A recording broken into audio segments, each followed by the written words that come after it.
Crash Bandicoot had a great run on the original PlayStation, and led him to become a stand-in mascot of sorts for the console. Despite having quite a few games come out since then, no games released after the third and CTR are really talked about that much, and when they are, it's typically not with kind words. Even less talked about, in my opinion, is Crash's run on Nintendo's Game Boy Advance, of which there are actually quite a few games. Having never played any of them myself, I was curious, so I decided to take a look at all of them. So today, let's take a look at every Crash Bandicoot game that was released for the GBA. Crash Bandicoot: The Huge Adventure was the first Crash game released for the GBA, and for the most part, it's pretty good. It's an all-around solid platformer that controls fairly well, has relatively good music, and looks pretty good too. I wouldn't call it amazing, and it's pretty middle of the road, but I will say it's a pretty decent little 2D platformer. It takes the 2D side-scrolling elements of the Crash series and translates them pretty well onto the GBA's hardware. There are a few hang-ups though that I do have about the game that, despite not being game-breaking, do make the game a little frustrating for me to really have much fun with. The first thing that really started to grind my gears, if you will, is the fact that despite this being an entirely 2D platformer, they still tried to emulate the 2.5D look that the console Crash games have in their side-scrolling sections. Because of this, sometimes it's hard to tell where platforms begin and end, and I wound up having a lot of bottomless pit deaths. At first, I didn't care all that much, but as the game progresses, the bottomless pits begin to show up a lot more often, and the issue becomes more and more glaring. You eventually get a double jump, which I thought would make the whole situation easier, but it turns out the double jump mechanic is super unreliable and only responds when it feels like it, apparently. The only other thing that really just made me lose interest was the fact that a lot of the stages use the same assets, and seeing as how, for the most part,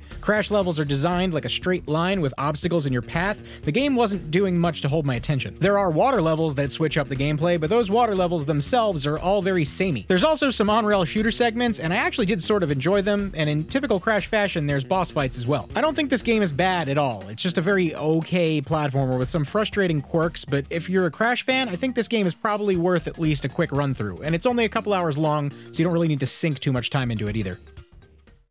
About a year later, Vicarious Visions came out with a sequel called Crash Bandicoot 2: Entranced. The game follows up where Huge Adventure left off. Cortex failed, and now there's a new bad guy in town to do Uka Uka's bidding. This time, a new villain named Entrance brainwashes Crash's comrades, and now it's up to Crash to snap them out of it and save the day. Now this game, while also not amazing like its predecessor, is leaps and bounds better than the first game. The controls are tighter, the collision of all the platforms is way better, I don't miss jumps nearly as much, the double jump is actually responsive this time around, and Crash gets a bunch of new platforming abilities as well. In this one, the stages are laid out in kind of a Super Mario overworld type of hub, as opposed to just a group of selectable levels next to each other like the previous game. This doesn't actually amount to anything though, because there aren't any optional paths or secrets, so it essentially serves the same purpose. The level design and aesthetics also fix some of the issues I had with the first game as well. Some levels have more than one path you can take, and the stages have more varying set pieces. One thing I do completely hate about this game though is the inclusion of the Atmosphere stages. They really should have just been left out of the GBA game entirely, because it's basically just really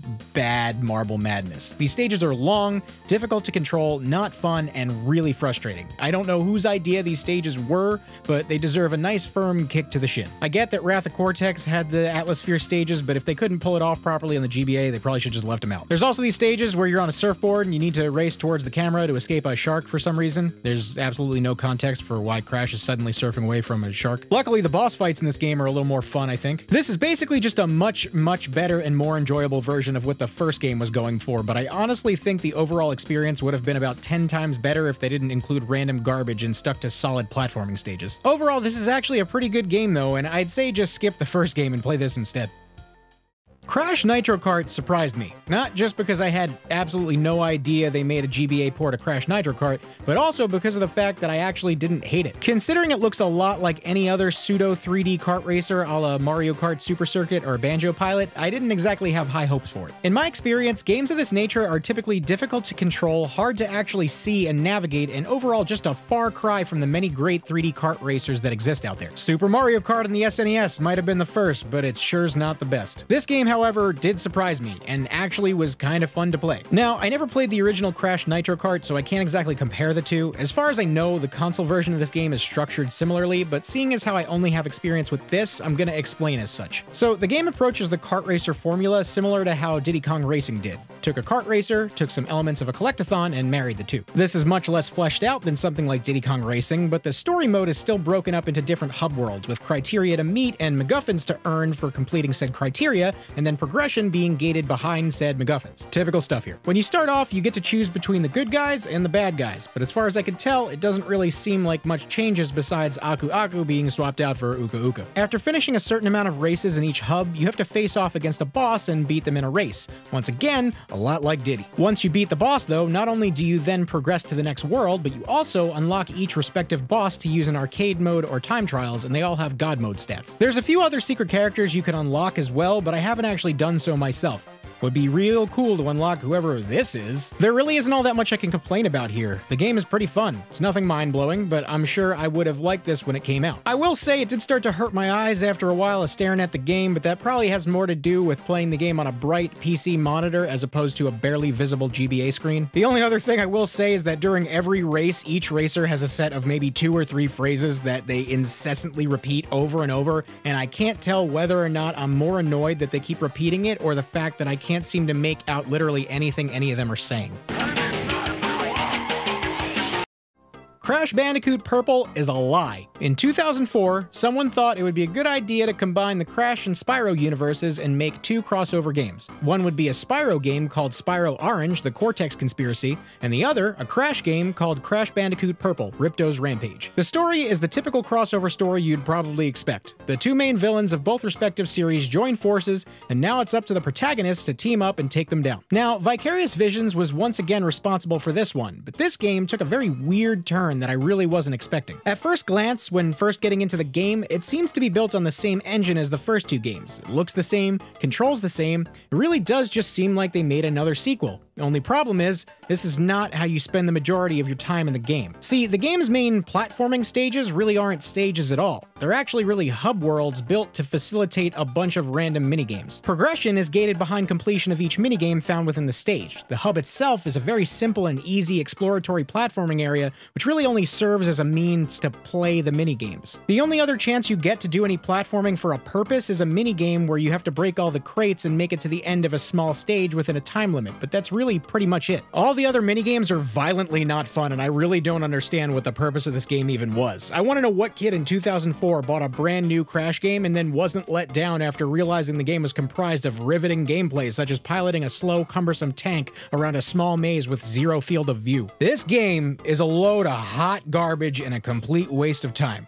They took the engine of an actually pretty good game and then used it to shill out an uninspired minigame compilation disguised as a Crash game, all for the sake of capitalizing on the idea of a crossover between 2 successful franchises. Now, I'm guessing this wasn't Vicarious Visions' fault and this was the result of something on the corporate end. I shudder to think of what Spyro Orange has in store. Released pretty late in the Game Boy Advance's lifespan after the DS had already come out, Crash of the Titans might be up there with one of the worst platforming games I've ever played on the handheld. This time around, it wasn't Vicarious Visions that was responsible, and instead, a studio called Amaze Entertainment developed this one. This is a completely new engine and a completely new type of game, and it's not for the better, I can assure you. I wanted to stop playing this game so badly the entire time. It's extremely slow, clunky, the frame rate is atrocious, and it just isn't Crash at all. First of all, getting into any kind of rhythm with this game takes 5 years because the entire first stage, you get stopped in your tracks literally every 5 steps you take so that a text prompt from Aku Aku can pop up and tell you how to play the game. I can normally let this go, but I lost count of the amount of times a tutorial box stopped me to tell me things I probably could have figured out just by playing the game. Use the Game Boy Advance to play the stupid game. There's a new mechanic where you take control of enemies and you'll end up probably spending half or more of your playtime playing as enemies because Crash can't die while he's possessing an enemy.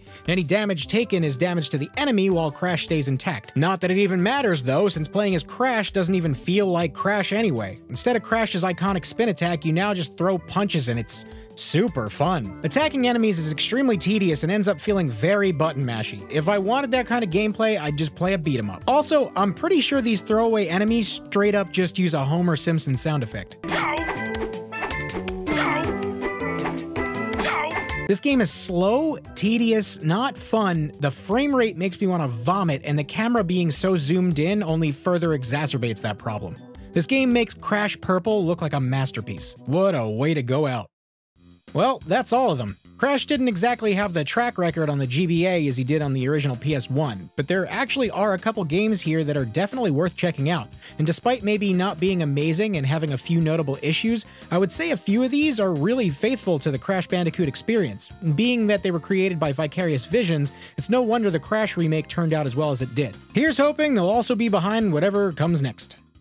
Hey, thanks for watching the video. If you liked it and want to see more, there's a couple other videos right there you can check out. And if you want to see everything I upload, subscribe and then tap the bell icon so you can see it. And if you want to help support the channel, I also have a Patreon right there too.